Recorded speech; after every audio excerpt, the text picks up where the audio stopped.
There is one mistake that I started doing from early on in my Etsy and print-on-demand business that honestly has cost me thousands of dollars that I could have had and increased my profit margins throughout the year in my first year in business. I wanted to make this video because I think it's really critical to hear this, maybe from some stranger online like myself who has went through this mistake, and now I teach others on how to not make the same mistakes that I made when I began. So today we're going over the 3 traps that I fell into as a new business owner with print-on-demand and Etsy. And here are the things that I found through my time with Etsy and print-on-demand, backed by some charts and some sheets I'm going to share in this video today on how to avoid these traps, how to kind of get out of the gate running and seeing profit even if you're a new seller on Etsy per every sale that you have. The first mistake that I made in selling on Etsy was I started offering free shipping in my business. And I actually offered free shipping, but I didn't really factor in how much profit I was making if I got a sale with free shipping. And I eventually increased my pricing of my products to reflect the free shipping. This is what I call the free shipping pricing compensation trap. This is basically where you increase your prices to still offer free shipping to your customers. But what happens is almost opposite effect than you would want. Your customers will see that your items are priced similarly to your competition, and your competition might have the same price, but they're not offering free shipping, or they might actually be offering their pricing a little bit lower. And what happens is for the listings that have no free shipping and a lower price, the customer all in all pays less in total than you who may be offering free shipping, but you're compensating your pricing of your products to reflect that free shipping. This is one mistake in this umbrella of the profit versus finance tracking mistakes that I made early on. That method never really served my business, and it actually made customers turn away from my products and go to my competitors. So now you might be wondering, okay, so do I offer free shipping or do I not? Because Etsy recommends to have free shipping, but it's causing less customers to purchase from me and having higher transaction fees. Why should I offer free shipping? Now, here's another way to look at this. You could lower your profit and offer free shipping. So if shipping's $8, then you may just have to take the cut of $8. However, if that puts you in the negative, if you have Etsy ads running and free shipping, then you may just want to offer no free shipping to begin with. This is something that I found that just works over time. I started taking off free shipping on my shop, and I ended up seeing way more sales than I ever did with having free shipping. Feel free to take a page from my book, but honestly, this is just my theory.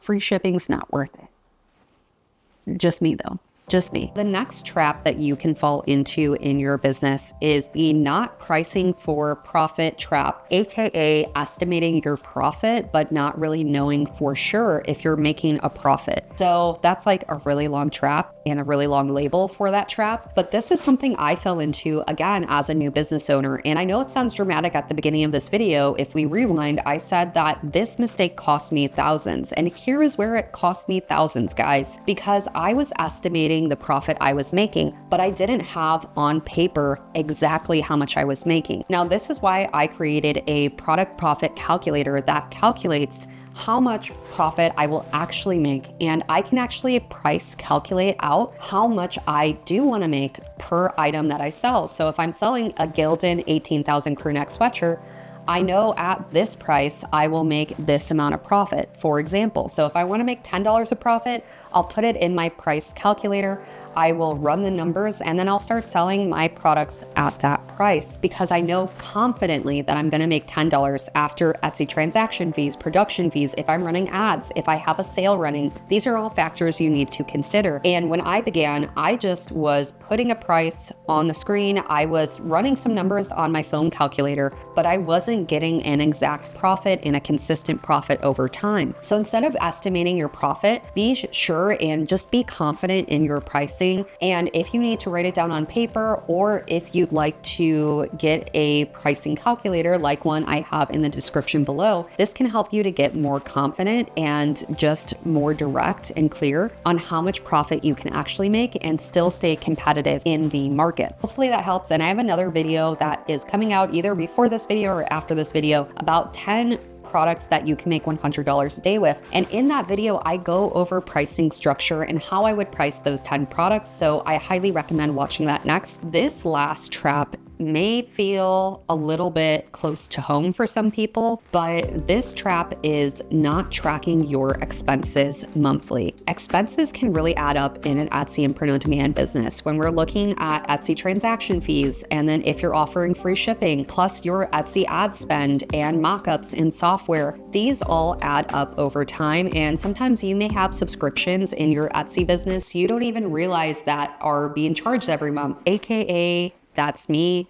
I have definitely done that in my business. I am notorious for having subscriptions that I forget about, I have to turn off, and I feel so much better when I turn them off, but I don't realize it until I do my monthly finances. As far as one of my biggest mistakes when I began and going back to analyzing my profit, I found in my second year of selling on Etsy that I was spending way more on ads than I should have been. And this kind of goes into a mini trap that people fall into, which is that ads are going to make you profit. And that's not really correct. It's not good to assume that. It does bring in traffic, but to get profit with ads, you really have to look at every listing individually, the return on ad spend, which is known as ROAS. And I will have another video coming out down the line about my ad strategy and how I look at ads and every ad individually and what metrics to change per ad. But when you're looking at your ads, it comes down to every single listing that you have ad spend running on and looking into those listings and saying, are you seeing a return on ad spend? Are you seeing any orders? If your ads are just spending to bring traffic in but no sales, that's a time that you may want to consider turning those Etsy ads off on just those listings. That is a huge trap to fall into, and it's very easy to fall into if you are not tracking your finances on a month-to-month basis. So I hope this is just a reminder to those of you who may not be tracking, and I may sound like a teacher right now, or maybe a parent that's kind of annoying in your ear and telling you something that you already know. You should hear it again, just in case this last time you hear it, it's like, okay, I get it. I'm going to track my expenses and my finances. Now, in the links in the description, if you looked up the product profit calculator, I do have a bundle of a finance tracker that I'm going to show on the side of this video, which is just showing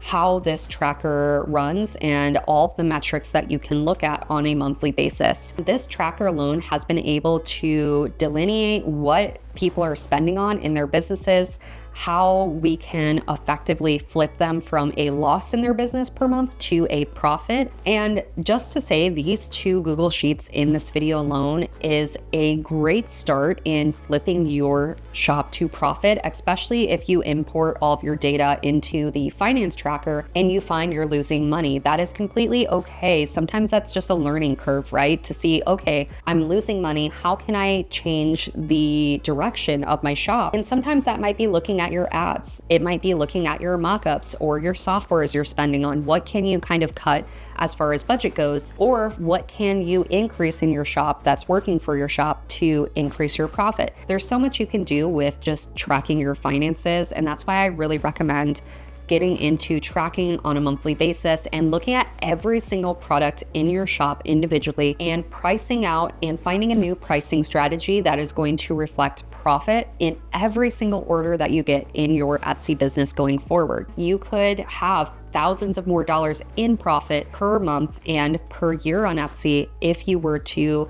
look into your profit and look into your finances. So that's it for this video on the most costly Etsy mistake that I personally made when I began, and I know a lot of other sellers have came forward to me about that in their own businesses. So besides that, don't forget to subscribe to this channel for more content like this, like the video to share it to more people, and don't forget to check out the profit calculator showed in this video and the finance tracker in the link in the description. I will see you all in the next video here.